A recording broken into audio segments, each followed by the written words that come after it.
The Siege of Pyongyang was a battle fought between the Ming-Korea alliance and Japanese forces during Japanese invasions of Korea. On December 25, 1592, the Ming army, assembled by the administrator Song Ying-chang and led by the general Li Rosong, crossed the Yalu River, and after a number of small engagements with the Japanese, they met with Joseon forces and together marched towards Pyongyang. According to the letters of Song Ying-chang, the Ming forces that crossed at the time were roughly 36,000 in strength. The two sides combined for a little over 40,000. The Japanese forces were led by Konishi Yukinaga and the entire army of the 1st Division. They were roughly 18,000 in strength, and had spent the past few months setting up defenses within the area. However, the Japanese forces at the time were stretched thin and their supply lines were overexposed to the numerous insurgents in Korea, a problem made more complicated by the exploit of Yi Sunshine and his navy. Pyongyang was at the very front of their deployment and was in dire supply situation. Prelude,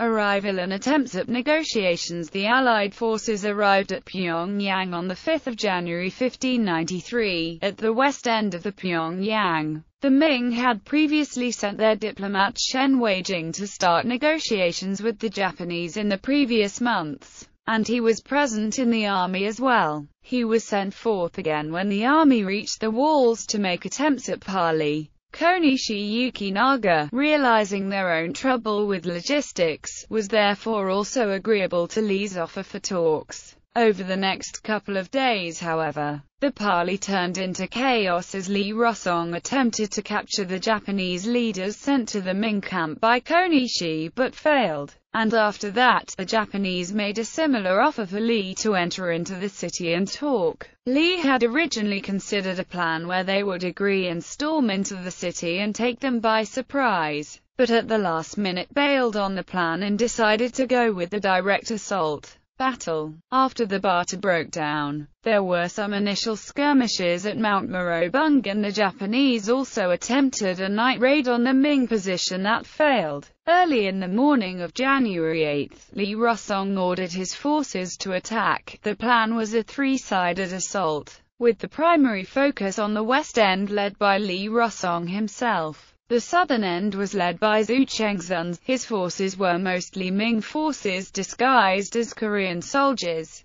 This was because the Japanese did not think highly of the fighting abilities of the Koreans, to confuse the Japanese defenders. While the north end was led by Wu Weijong and his southern troops along with the Korean monk warriors. Their objective is to take the high grounds on Mount Marobung just north of the city. According to Chinese accounts, the Ming forces had fired off poisonous rocket arrows early in the morning to create a stink cloud in the city and nauseate the defenders before the full assault. They fired off huge volleys of incendiary rocket arrows into the city along with artillery barrage before the all-out assault commenced. The fighting was fierce on all fronts. On the north end they directly stormed the Japanese position. Wu Weijong was hit by a bullet to the chest but managed to continue commanding. On the southern end, the Japanese were confused by the disguised soldiers and thought that the Allied forces were not going to actually attack from that side.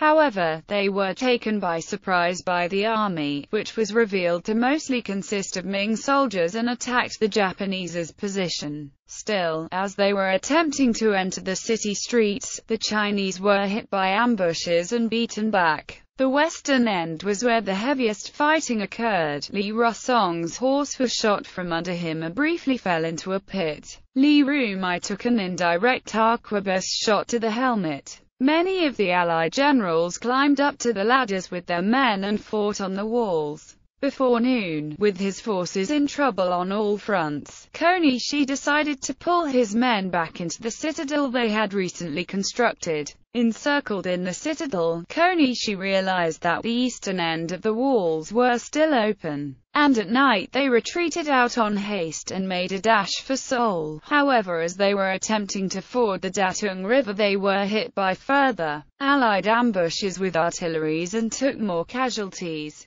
There are contradictions among the different sources on how the Japanese left the city. Ming sources generally state that it was part of the battle plan to leave a part of the city open so the Japanese defenders would be less inclined to fight to the death. A few Japanese sources cite that the Allied forces simply would dare come near their fortifications inside the city, while Korean sources are even more confusing. Yuseong Ryong's Jing Borak stated both versions. As first he writes that the Lee Rusong ordered the Allied forces to not press the attack, and then later wrote that the Korean general Yi Il was punished because Lee Rusong was angry that he let the Japanese force slip, while others said that Lee Rusong ordered them not to let the Japanese retreat. This battle probably saw the largest use of artillery in the 16th century, as the Chinese had amassed an arsenal of 200 pieces of various types of artillery, including rocket arrows,